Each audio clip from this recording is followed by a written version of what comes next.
नमस्कार दोस्तों स्वागत करता हूं आपके अपने YouTube चैनल फॉर्म फिलअप की नॉलेज में। दोस्तों आज की इस वीडियो में मैं आप लोगों को बताऊंगा एआई एयरपोर्ट सर्विसेज लिमिटेड के द्वारा छत्रपति शिवाजी महाराज इंटरनेशनल एयरपोर्ट मुंबई में बहुत बढ़िया वैकेंसी निकाला गया है, जो कि 800 से ज़्यादा पोस्ट पे वैकेंसी है। और इसमें कोई एग्ज़ाम नहीं देना है, डायरेक्ट जाके आपको इंटरव्यू देना है और आपको जॉब मिल जाएगी। तो इस जॉब को आप कैसे ले सकते हैं, इंटरव्यू देने का प्रोसेस क्या है, किस तरह से फॉर्म को फिल करना है, कौन कौन से डॉक्यूमेंट्स ले जाना है, एप्लीकेशन फी कितना लगेगा, इन सब मुद्दों पे मैं बात करूंगा। दोस्तों इसका जो फॉर्म है ना, वो कुछ इस तरह का फॉर्म दिखता है, आप लोग देख लीजिए। ये सब फिल करने का प्रोसेस भी मैं आप लोगों को बताऊंगा। तो ये सब जानने से पहले आपको जो है ना इसका नोटिफिकेशन समझना होगा, तो अभी आपको ये सब फॉर्म भरने में या इंटरव्यू देने जाने में आसानी होगा। तो चलिए मैं सबसे पहले आपको नोटिफिकेशन समझा देता हूं, ताकि आपको आगे कोई परेशानी ना आए। इसमें वैकेंसी है ना, इसमें 800 से ज्यादा वैकेंसी है और इसमें वैकेंसी निकाला गया है डिप्टी मैनेजर यानी कि ramp maintenance, duty manager ramp, junior officer technical, ramp service executive, और यहाँ पे है यूटिलिटी एजेंट कम रैंप ड्राइवर। उसके बाद duty manager passenger, duty officer passenger, duty manager cargo, उसके बाद है ड्यूटी ऑफिसर कार्गो, उसके बाद है जूनियर ऑफिसर कार्गो, उसके बाद है सीनियर कस्टमर सर्विस एग्जीक्यूटिव और कस्टमर सर्विस एग्जीक्यूटिव। इसमें टोटल मिला के 800 से ज्यादा वैकेंसी है। तो सबसे पहले आप नोटिफिकेशन और फॉर्म डाउनलोड करने का प्रोसेस आप जान जाइए, तो अभी आप लोगों को मैं नोटिफिकेशन समझाऊंगा। दोस्तों ये नोटिफिकेशन या फॉर्म डाउनलोड करने के लिए आपको अपने कंप्यूटर या मोबाइल में क्रोम खोलना है और उस पर सर्च करना है। आपको AIASL आपको सर्च करना है। जैसे ही आप AIASL सर्च करेंगे तो आपके सामने www.aiasl.in का ऑफिशियल वेबसाइट आएगा। इसके ऊपर आपको क्लिक करना है। अब जैसे ही आप इसके ऊपर क्लिक करेंगे तो आपको सेकंड लास्ट में कैरियर का ऑप्शन मिलेगा। इस कैरियर के ऑप्शन में आपको रिक्रूटमेंट दिखेगा। इस पे आप जैसे ही रिक्रूटमेंट वाले सेक्शन पे क्लिक करेंगे तो रिक्रूटमेंट वाले सेक्शन पे क्लिक करने के बाद कुछ इस तरह का इंटरफेस खुलेगा। यहाँ पे सबसे ऊपर में आपको दिखेगा advertisement for recruitment exercise for station Mumbai AI airport services limited. तो यहाँ पे आपको राइट साइड में application format for Mumbai airport, इसी के ऊपर आपको क्लिक करना है। आप जैसे ही इसके ऊपर क्लिक करेंगे तो आपके सामने कुछ इस तरह का इंटरफेस खुलेगा। इस इंटरफेस में जो जो पोस्ट पे वैकेंसी है और जितना जितना वैकेंसी है ये सब आपको दिखाया हुआ है। स्टेशन का मतलब होता है कि आपका जो पोस्टिंग होगा वो मुंबई एयरपोर्ट पे ही होगा, और यहाँ पे जो जो पोस्ट का नाम लिखा हुआ है और इधर वैकेंसी बताया हुआ है कि कितना वैकेंसी है, और यहाँ पे बताया हुआ है कि अगर आप यहाँ पे देखिए 1 से लेकर 10 तक पोस्ट में आवेदन देते हैं तो आपका जो इंटरव्यू होगा वो 18 तारीख और 19 तारीख और 20 तारीख को 9:30 बजे से 12:30 बजे के बीच में होगा। और अगर आप 11 और 12 नंबर के पोस्ट पे आवेदन देते हैं तो आपका जो इंटरव्यू होगा वो 21 तारीख और 22 तारीख और 23 तारीख को 9:30 से 12:30 बजे के बीच में GSD कॉम्प्लेक्स नियर शहर police station CSMI airport terminal 2 gate number 2 शहर अंधेरी ईस्ट मुंबई 400099 पे आपका जो है ना इंटरव्यू कराया जाएगा। ये वॉल्क-इन इंटरव्यू का जॉब है, यानी कि आपको इंटरव्यू देना है और वो इंटरव्यू के बेस पे ही आपका सिलेक्शन होगा। कोई भी इसमें रिटन एग्जाम कंडक्ट नहीं कराया जाता है। आगे अगर हम बात करें इसकी और भी डिटेल्स की, तो यहाँ पे बताया जा रहा है कि जो एआई एयरपोर्ट सर्विसेज लिमिटेड का जो जॉब है ना, वो Indian national male and female दोनों लोग इसमें आवेदन दे सकते हैं। छत्रपति शिवाजी महाराज इंटरनेशनल एयरपोर्ट मुंबई में फिक्स टर्म कॉन्ट्रैक्ट बेसिस 3 साल का ये जॉब है। यहाँ पे देखिए internal candidates also may be apply, यानी कि आप लोग बाहर के कैंडिडेट्स भी इसमें अप्लाई कर सकते हैं यहाँ पे। और आगे बात करें तो इसका जो है ना बताया हुआ है कि इसमें जो है ना ग्राउंड स्टाफ जो है ये हैंडल करते हैं एयरपोर्ट सर्विसेज लिमिटेड, जो कि एयर इंडिया को फ्लाइट को मेंटेनेंस करेंगे, इनके जो स्टाफ होंगे। यहाँ पे सबसे पहले बताया हुआ है कि अगर आप ड्यूटी मैनेजर या रैंप मेंटेनेंस में आवेदन देना चाहते हैं तो आपके पास ग्रेजुएशन के साथ साथ 18 साल का एक वर्क एक्सपीरियंस चाहिए, और इसमें सैलरी जो होगा वो 60,000 का फिक्स सैलरी होगा पर मंथ, और 55 साल से ज्यादा एज आपका नहीं होना चाहिए, तभी आप इसमें जो है ना आवेदन दे सकते हैं। या अगर आपके पास बैचलर डिग्री या MBA हो तो 15 साल का एक्सपीरियंस भी चलेगा, या 3 साल का अगर आपने डिप्लोमा इंजीनियरिंग में किया हुआ है, तो अभी आपके पास 18 साल का एक्सपीरियंस है, तो भी आप आवेदन दे सकते हैं। इसका यहाँ पे नेचर ऑफ जॉब बताया हुआ है। अगला जो पोस्ट है वो है ड्यूटी मैनेजर रैंप, जिसमें जो है ना आपको ग्रेजुएशन के साथ साथ अगर आपके पास 16 साल का एक्सपीरियंस है या डिप्लोमा इंजीनियरिंग के साथ साथ आपके पास 16 साल का एक्सपीरियंस है, तो आप इसमें आवेदन दे सकते हैं। 45,000 की सैलरी है और 55 साल से आपका एज ज्यादा नहीं होना चाहिए। अगला जो पोस्ट है वो पोस्ट है हमारा जूनियर ऑफिसर टेक्निकल। इसमें जो है ना आपके पास जो है ना इंजीनियरिंग चाहिए, मैकेनिकल, ऑटोमोबाइल, प्रोडक्शन, इलेक्ट्रिकल और इलेक्ट्रॉनिक्स में अगर आपके पास इलेक्ट्रॉनिक्स कम्युनिकेशन में अगर आपके पास बीटेक है और इसके साथ साथ आपके पास जो है ना एलएमबी लाइसेंस है, तो आप इसमें जो है ना आवेदन दे सकते हैं। इसमें 28,200 की सैलरी है। जनरल का एज जो है वो 28 साल से ज्यादा नहीं होना चाहिए और ओबीसी का एज 31 साल से ज्यादा नहीं होना चाहिए। एससी एसटी का एज जो है ना वो 33 साल से ज्यादा नहीं होना चाहिए, तो आप इसमें आवेदन दे सकते हैं। अगला जो पोस्ट है वो पोस्ट है रैंप सर्विस एग्जीक्यूटिव। इसमें जो है ना अगर आपने 3 साल का diploma mechanical, electrical, production, electronics, automobile से अगर आपने किया है तो आप इसमें आवेदन दे सकते हैं। लेकिन इसके साथ साथ आपको एचएमबी लाइसेंस चाहिए या आईटीआई भी किए हैं तो आपके पास जो है ना एचएमबी लाइसेंस होना चाहिए। इसमें 25,980 रुपए का सैलरी है। जनरल 28 साल तक, ओबीसी 31 साल तक और एससी एसटी 33 साल तक आवेदन दे सकते हैं। अगला जो पोस्ट है हमारा वो पोस्ट है, यहाँ पे मैं आपको दिखाता हूँ, यूटिलिटी एजेंट कम रैंप ड्राइवर। इसमें जो है ना ये ड्राइवर की वैकेंसी है। 10वीं के साथ साथ आपके पास अगर एचएमबी लाइसेंस है और आप गाड़ी चलाना जानते हैं तो आप इसमें आवेदन दे सकते हैं। 23,640 रुपए की सैलरी है।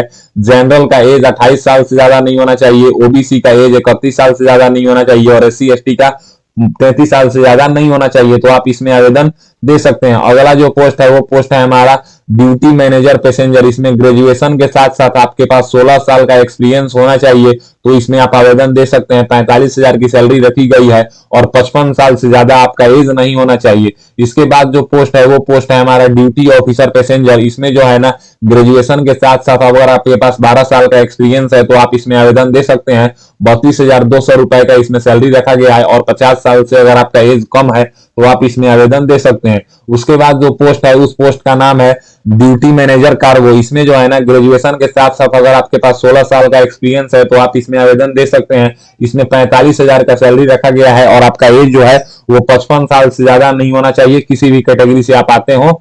उसके बाद अगला जो पोस्ट है वो है ड्यूटी ऑफिसर कार्गो। इसमें जो है ना ग्रेजुएशन के साथ साथ आपके पास जो है ना 12 साल का वर्क एक्सपीरियंस होना चाहिए। 32,200 रुपए का सैलरी रखा गया है और आपका एज जो है वो 50 साल से ज्यादा नहीं होना चाहिए। इसके बाद जो पोस्ट है हमारा जूनियर ऑफिसर कार्गो। इसमें जो है ना ग्रेजुएशन के साथ साथ आपके पास अगर 9 साल का वर्क एक्सपीरियंस है तो आप इसमें आवेदन दे सकते हैं। 28,200 का सैलरी है।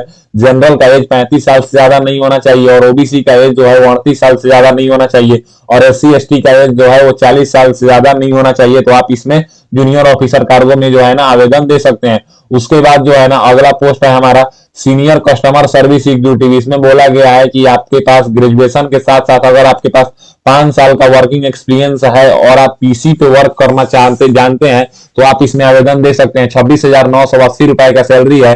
जनरल का एज 35 साल से ज्यादा नहीं होना चाहिए और ओबीसी का एज 38 साल से ज्यादा नहीं होना चाहिए और एससी एसटी का एज जो है ना वो 40 साल से ज्यादा नहीं होना चाहिए, तो आप इसमें यानी कि सीनियर कस्टमर सर्विस एग्जीक्यूटिव में आवेदन दे सकते हैं।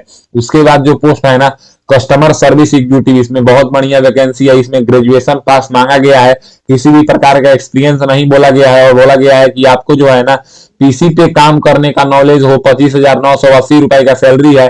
जनरल का एज 28 साल से ज्यादा नहीं होना चाहिए। ओबीसी का एज जो है 31 साल से ज्यादा नहीं होना चाहिए और एससी एसटी का जो एज है वो 33 साल से ज्यादा नहीं होना चाहिए, तो आप कस्टमर सर्विस एग्जीक्यूटिव में आवेदन दे सकते हैं। इसके बाद यहाँ पे अगर हम बात करें तो इसमें जो है ना सब में बोला गया है कि इसमें पर्सनल इंटरव्यू कराया जाएगा और उसी पर्सनल इंटरव्यू के बेस पे जो है ना आपका सिलेक्शन दिया जाएगा। यहाँ पे बोला गया है कि हाउ टू अप्लाई में आप यहाँ पे देखिए 1 दिसंबर 2023 से पहले के आपका पास जो है ना डॉक्यूमेंट सब होना चाहिए, जैसे कि कैटेगरी सर्टिफिकेट, एजुकेशन सर्टिफिकेट और उसी डेट को जो है ना आपका एज भी काउंट किया जाएगा।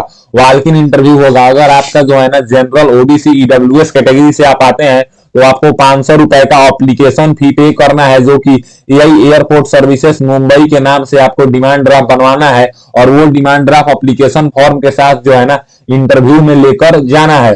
यहाँ पे आगे बात करें तो आप जो एप्लीकेशन फॉर्म पे फोटो चिपकाएंगे वो फोटो जो है ना 3 महीने से ज्यादा पुरान नहीं होना चाहिए। और यहाँ पे जो है ना आपका एक हो 6 नंबर पेज, जो एप्लीकेशन फॉर्म के 6 नंबर पेज है, उसमें डॉक्यूमेंट्स वाली लिस्ट है, उस लिस्ट को भी आपको एप्लीकेशन फॉर्म के साथ लगाना है। उसमें यस या नो करके कि आप कौन कौन से लगा रहे हैं। इसमें देखिए यहाँ पे जो non creamy layer certificate OBC candidate लगाएंगे वो गवर्नमेंट ऑफ इंडिया के लगाएंगे, स्टेट गवर्नमेंट का यहाँ पे नहीं लगाएंगे। ये बोला जा रहा है कि कोई भी सर्टिफिकेट जो है ना ये सेंट्रल गवर्नमेंट का रिजर्वेशन पालन करती है तो ये सेंट्रल गवर्नमेंट का सर्टिफिकेट ही मान्य करेगी। यहाँ पे जनरल इंस्ट्रक्शन में बोला जा रहा है कि फॉर्म भरने से जो है ना 1 दिसंबर से पहले का आपके पास SC ST OBC या EWS या नो ऑब्जेक्शन सर्टिफिकेट आपके पास होना चाहिए, तो अभी आप इस फॉर्म को जो है ना आवेदन दे सकते हैं। यहाँ पे बोला गया है कि आप जो है ना इनकम्प्लीटेड या मतलब कोई भी ऐसा फॉर्म जो है ना पोस्ट से भेजते हैं तो ये फॉर्म को रिसीव नहीं करेंगे और ये फॉर्म रिजेक्ट कर देंगे। और यहाँ पे देखिए ये जो है ना ये हमारा फॉर्म है,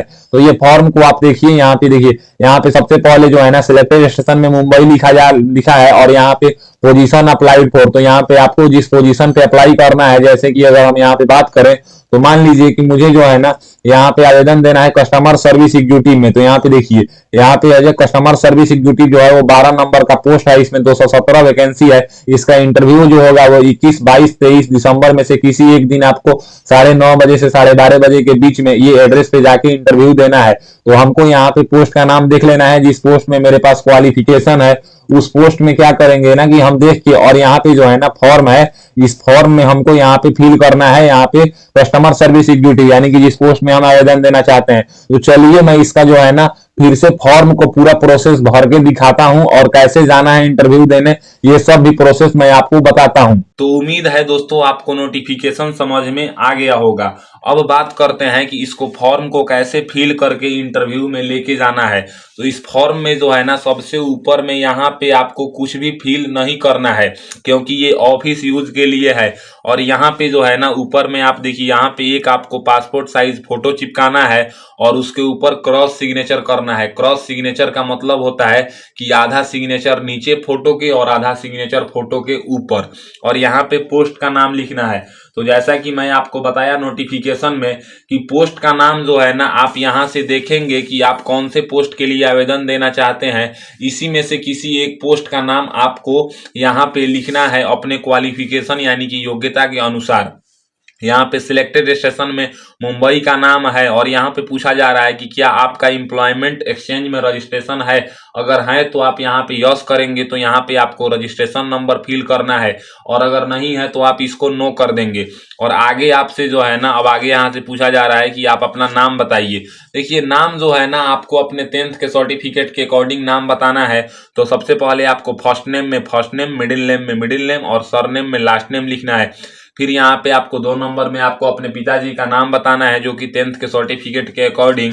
फिर यहाँ पे आपको 3 नंबर में डेट ऑफ बर्थ बताना है, वो भी आपको 10th के सर्टिफिकेट के अकॉर्डिंग।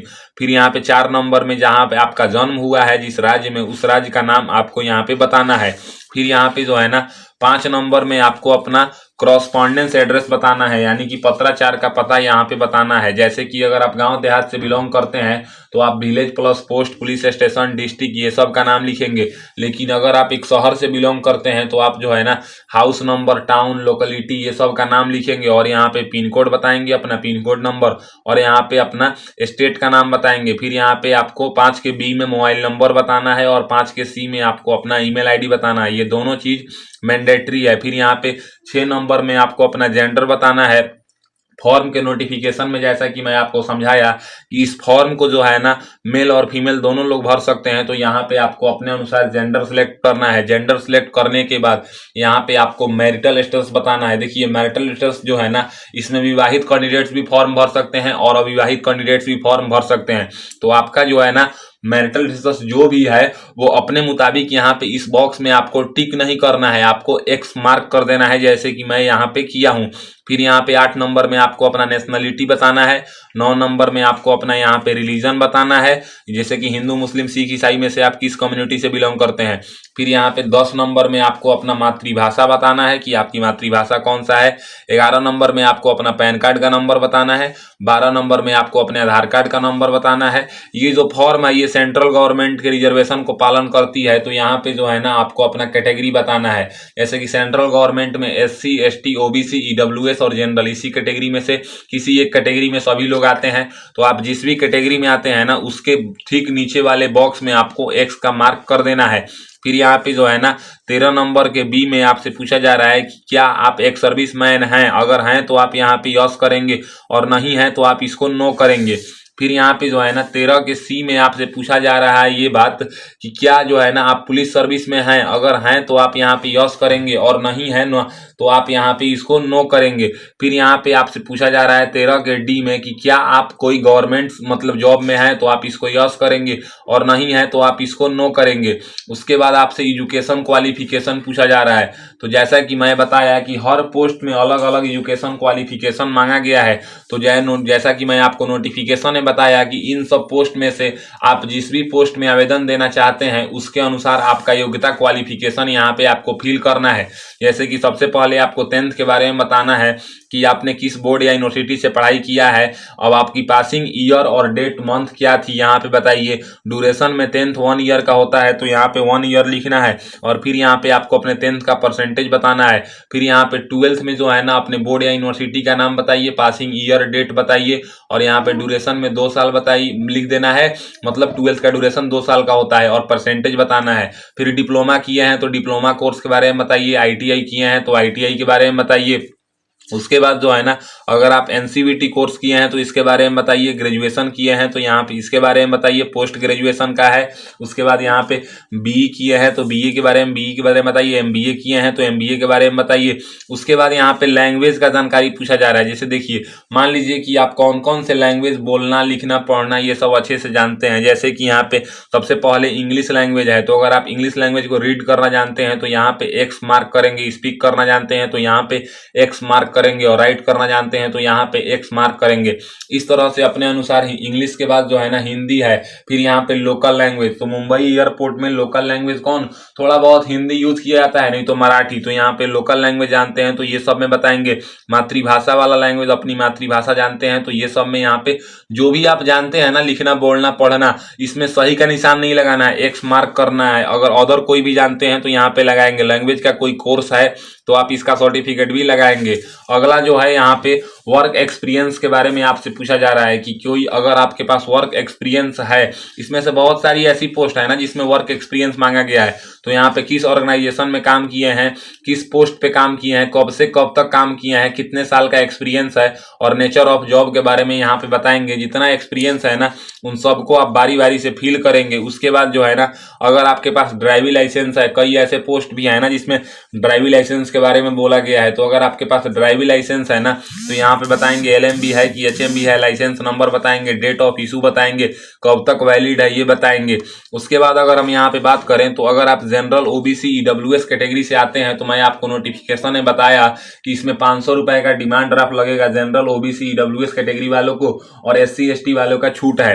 तो यहाँ पे बताएंगे कि आप किस ब्रांच से डिमांड ड्राफ्ट बनवाए हैं, किस डेट को इश्यू हुआ है, डिमांड ड्राफ्ट नंबर क्या है और अमाउंट में यहाँ पे 500 रुपए रहेगा। उसके बाद जो है ना यहाँ पे देखिए अगला जो है ना 19 नंबर में बोला जा रहा है कि अगर आपका कोई रिलेटिव वर्क करता है एयरपोर्ट पे तो यहाँ पे उसके बारे में बताइए कि उनका नाम बताइए, उनका डेस्टिनेशन बताइए, कंपनी बताइए, उनसे रिलेशनशिप बताइए और यहाँ पे जिस जगह से फॉर्म भर रहे हैं उस जगह का नाम बता लिख दीजिए और यहाँ पे अपने सिग्नेचर कर दीजिए। और सिग्नेचर करने के बाद जो है ना यहाँ पे जिस डेट को फॉर्म भर रहे हैं वो डेट आपको यहाँ पे बता देना है। ये हमारा फॉर्म फिल हो गया और फॉर्म के बाद जो है ना अब हमारा जो है ना फॉर्म के बाद आएगा डॉक्यूमेंट्स का लिस्ट। तो यहाँ पे मैं आपको दिखा देता हूँ, ये हमारा डॉक्यूमेंट्स का लिस्ट है। इसमें से आपको यस नो में जानकारी देना है कि आप कौन कौन से डॉक्यूमेंट्स लगा रहे हैं। जैसे कि यहाँ पे एप्लीकेशन फी एप्लीकेबल, यानी कि क्या आप में एप्लीकेशन फी लग रहा है, अगर लग रहा है तो यहाँ पे यस करेंगे और नहीं लग रहा है तो आप नो करेंगे या खाली छोड़ देंगे। उसके बाद है अगर आप स्कूल लिविंग सर्टिफिकेट का जीरोक्स लगा रहे हैं तो आप यहाँ पे यस करेंगे और नहीं लगा रहे हैं तो आप इसको नो करेंगे। और 10th का मैट्रिक का मतलब सर्टिफिकेट और मार्कशीट का जीरोक्स लगा रहे हैं तो यहाँ पे यस करेंगे। कोई भी डॉक्यूमेंट डॉक्यूमेंट्स जीरोक्स जो है वो सेल्फ अटेस्टेड लगेगा और ओरिजिनल वेरिफिकेशन में आपको लेके जाना होगा, केवल और केवल फोटोकॉपी से नहीं होगा। और 12th का अगर लगा रहे हैं तो यहाँ पे यस करेंगे, फर्स्ट ईयर ग्रेजुएशन का लगा रहे हैं तो यस करेंगे यहाँ पे। उसके बाद अगर 2 ईयर ग्रेजुएशन का लगा रहे हैं तो यहाँ पे जरूरी नहीं है कि आपको सारा डॉक्यूमेंट्स लगाना है, लेकिन जो डॉक्यूमेंट्स अगर आपके पास है और आपने उसका जानकारी फॉर्म भरते समय दिया है फॉर्म में, तो उसको यहाँ पे बताना है। जैसे कि अगर आप SC ST OBC कैंडिडेट्स हैं तो आपको सेंट्रल गवर्नमेंट वाला सर्टिफिकेट लगाना है। अगर आप एक सर्विसमैन कैंडिडेट्स हैं तो आपको डिस्चार्ज सर्टिफिकेट लगाना है। मतलब जो कैंडिडेट से आप बिलोंग करते हैं या जिस कैटेगरी से उस मतलब संबंध रखते हैं ना, उसका सर्टिफिकेट तो आपको लगाना ही है। जैसे मान लीजिए कि अगर आपने एक्सपीरियंस सर्टिफिकेट का जानकारी दिया है तो उसका आपको लगाना मैंडेटरी है। या अगर मान लीजिए कि डोमिसाइल सर्टिफिकेट का आप मतलब सभी किसी को लगाना है। डोमिसाइल सर्टिफिकेट इससे प्रूफ होता है ना कि आप किस जगह से बिलोंग करते हैं। उसके बाद पैन कार्ड की कॉपी सबको लगाना है, आधार कार्ड की कॉपी सबको लगाना है। अगर आप एक EWS कैंडिडेट्स हैं तो आपको EWS की सर्टिफिकेट लगाना है। अगर आपके पास ड्राइविंग लाइसेंस है और उसका जानकारी दिए हैं तो उसका जीरोक्स लगाना है, यहाँ पे यस करेंगे। अगर आपके पास पासपोर्ट है तो उसका जीरोक्स लगाएंगे, उसका जानकारी देंगे, यहाँ पे यस करेंगे। यानी कि 21 तरह का अलग अलग डिग्री और डॉक्यूमेंट्स का नाम लिखा हुआ है। इसमें से आपको देखना है कि मेरे पोस्ट में कौन से डॉक्यूमेंट्स का जरूरत है या मेरे पास कौन है, वो आपको लगाना है। ये सब आप लगा लेंगे और ये हमारा एप्लीकेशन फॉर्म फिल हो गया। अब क्या है ना कि ये सबसे लास्ट पेज है एप्लीकेशन फॉर्म का, और इस तरह से जैसे जैसे मैंने पेज बताया उस तरह से आपको रख लेना है।